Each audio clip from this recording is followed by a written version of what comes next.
Wow, wow, wee, wow. I have a joke. There is a chair, and the chair walk with a shoe. La la la la. I apologize what you just had to witness. I'm never doing that again, I promise you that.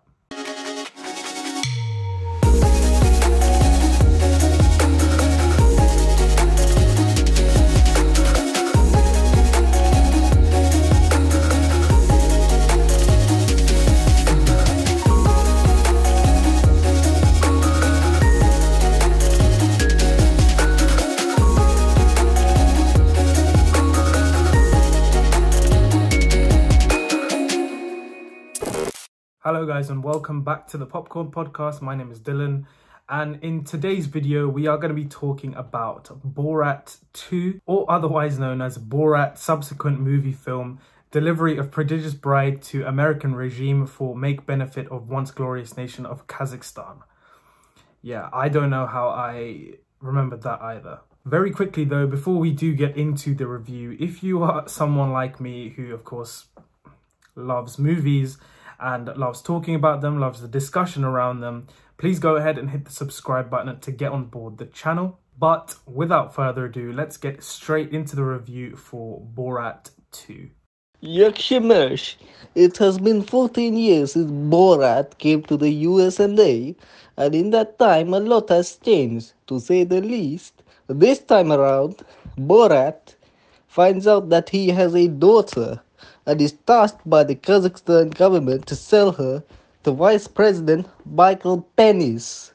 Yakshimesh. Just to give you guys a little background information, the original Borat film was, I believe, one of the first adult mature films that I ever watched. I believe I watched it around 11 years old, and when I was in school, me and my friend Hass, who kindly gave his Borat impersonation for that brief synopsis of the film that you just heard, me and my friend Hass would love to do impressions back in the day in school. We were some of the few kids in our year who had actually seen the first Borat film, and because we would love to, do impressions and impersonations of different characters and whatever, we would often be known as the class clowns. Any chance or opportunity we got to do an impersonation of Borat, we would definitely take it, especially if it made everyone laugh in drama.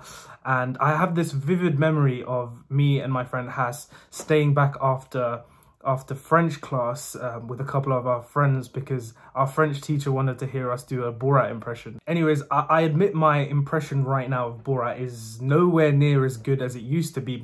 Essentially what I'm trying to say is I was a huge fan of Borat, the original Borat film.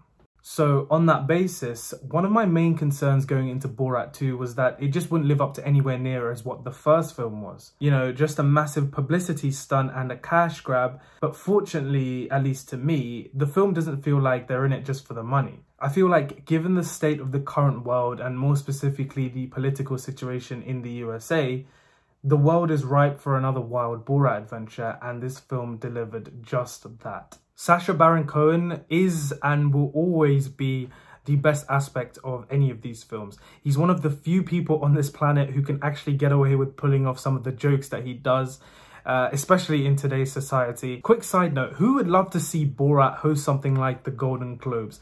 I think that would be just as funny as all the amazing stuff that Ricky Gervais is doing over there. So yeah, leave a like and comment down below if you agree with me. Anyways, back to the film. At the beginning, I wasn't so sure on the choice to feature Borat's daughter, but as the film played along and this character developed through the runtime, she was actually really good and every bit as daring as her on-screen father. Like I said at the start, I wasn't really too sure what to expect from her, but by the end of the film, I felt like her character was very well contributed. And also, it kind of feels weird talking about this when it comes to a Borat film, but in many ways, her character actually gave the film a beating heart. The plot of Borat 2 has this father-daughter relationship at the center, and that is what I guess grounds the film and gives more weight to some of the funnier interactions between the two. However, since the first film was such a success, Borat is famous in the US and A, So this means that a lot of the time he can't just be walking around in his iconic grey suit attire. So in this sequel, a lot of the time he's wearing disguises and trying not to be noticed. So on that basis, there is a part of me that left wanting to see more of the raw Borat that we had come to find so funny in the very first film. Another negative that I found with Borat 2 was that the writing wasn't as good as the first film. Don't get me wrong, Sacha Baron Cohen is a phenomenal comedic writer and actor, one of the best ever maybe. But I felt like since there was an actual plot where Borat has to complete this task, the film felt a lot more coordinated. Now, normally I'd say that's a good thing, but in this case, for me personally, having this film actually have a structured narrative took away from, you know, the unpredictability of those random encounters that everyone found so hilarious in the first film. Some of the events that take place, I can't believe were approved to be featured in this film. I was genuinely shocked that they were permitted. And unfortunately, that is the case with many of the scenes in Borat 2. It came off as more shocking than actually funny. Especially with all, the, you know, the American politics stuff. And I mean, that might just be me being from the UK. I mean, the Trump stuff was hilarious, but all the other stuff with the other, you know, the other politician, I can't remember his name, like Rudy or something.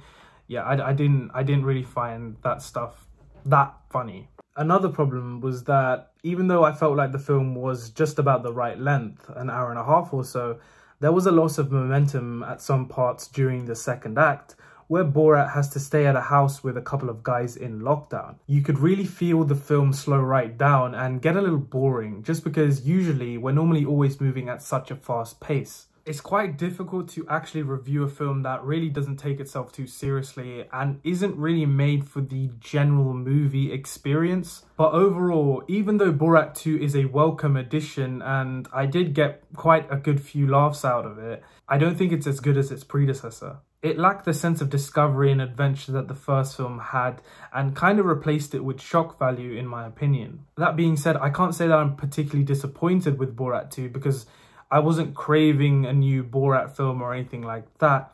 And like I said, I did get quite a good few laughs out of it. But yeah, overall, if I had to give the film a grade, I would probably give it a C+. Like I said, some funny moments, and I liked how the ending threw one last curveball at the audience. If you've seen the film, you know what I'm talking about. But yeah, overall, the film isn't quite as good or memorable as the first film. Guys, if you enjoyed my review of Borat 2, please go ahead and leave a like and comment down below your thoughts on the subsequent movie film. What did you think of it? Did you actually really like this film? I mean, I've heard people have actually really liked this film, some people have, you know, some people have hated the film. I'm somewhere in the middle, so let me know what your thoughts on Borat 2 are. And on that note, guys, thank you so much for watching. Take care, and I'll see you guys very soon for another video.